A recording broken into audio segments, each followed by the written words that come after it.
Alors comment vous vous appelez? Je m'appelle Catherine et vous? Je m'appelle Marcel. On peut se tutoyer si cela ne vous dérange pas? Non, pas du tout. Catherine, fais quoi dans la vie? Je ne fais rien comme activité, mais si vous avez quelque chose à me proposer, je suis preneuse. Ça alors? D'accord, j'ai compris. Et toi, qu'est-ce que tu fais dans la vie? Je suis diplômé en marketing et communication. Je travaillais pour une grosse boîte de communication à Paris, et il y a quelque temps je suis rentré pour servir mon pays. C'est vraiment bien, j'ai voulu faire aussi des grandes études, pour avoir des diplômes et occuper des grandes responsabilités, mais je n'ai pas eu cette chance. Qu'est-ce qui s'est passé? Laisse tomber, c'est une longue histoire. Peut-être une prochaine fois, je t'expliquerai. Il n'y a pas de souci alors. Et tu vis en famille? Non, je vis toute seule. Mais tu dis que tu ne travailles pas, alors comment tu fais pour te prendre en charge? Je fais parfois des petits boulots. C'est vraiment courageux de ta part. Merci beaucoup. Vous pouvez me déposer au carrefour. D'accord. Et comment je fais pour te revoir? Tu peux prendre mon numéro, et m'appeler après pour qu'on puisse se revoir. D'accord, il n'y a pas de problème. Chérie, j'aimerais que tu fasses beaucoup attention à Monsieur Alfred. Je ne le fais pas tellement confiance, reste sur tes gardes. Pourquoi tu dis cela? Monsieur Alfred est un homme de confiance, il me fait assez confiance, et il me confie beaucoup de responsabilités. Je sais qu'il te confie beaucoup de responsabilités, mais ne sois pas aveuglé par tout ce qu'il te donne.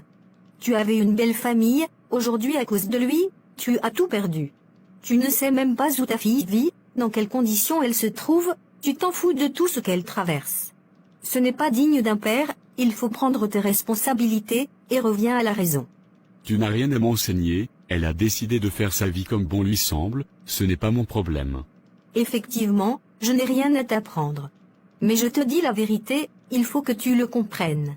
Monsieur Alfred que tu défends tant, que tu aimes tant au détriment de ta propre famille, n'abandonnera jamais ses enfants quel que soit leur comportement. Pour preuve, tous ses enfants étudient à l'étranger.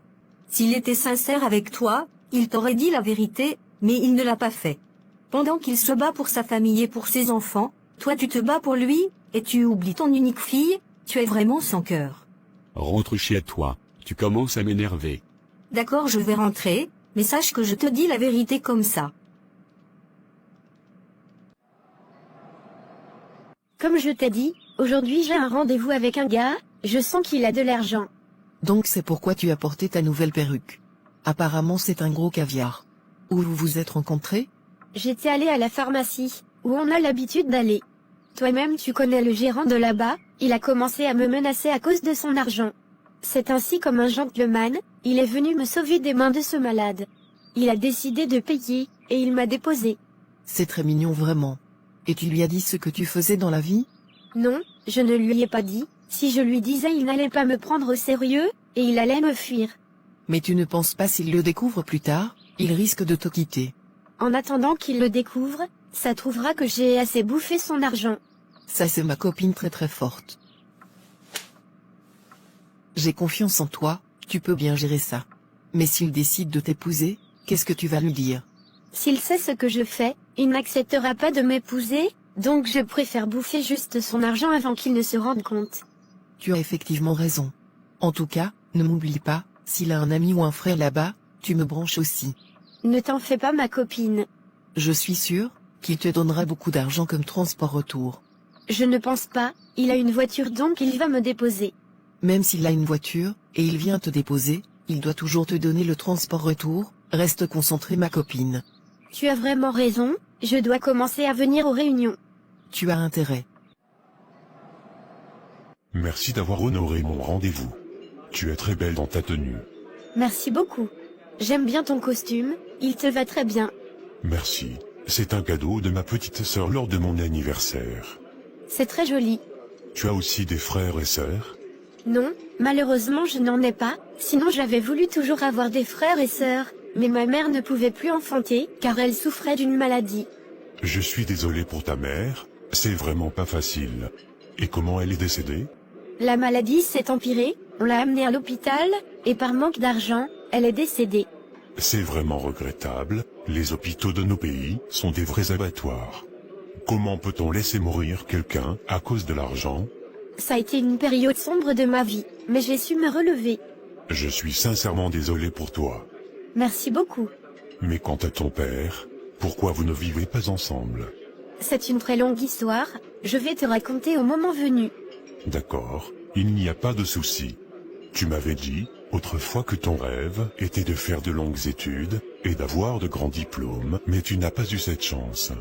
Effectivement, et si aujourd'hui je suis dans cette situation, ce n'est pas parce que je l'ai souhaité, je n'avais pas le choix.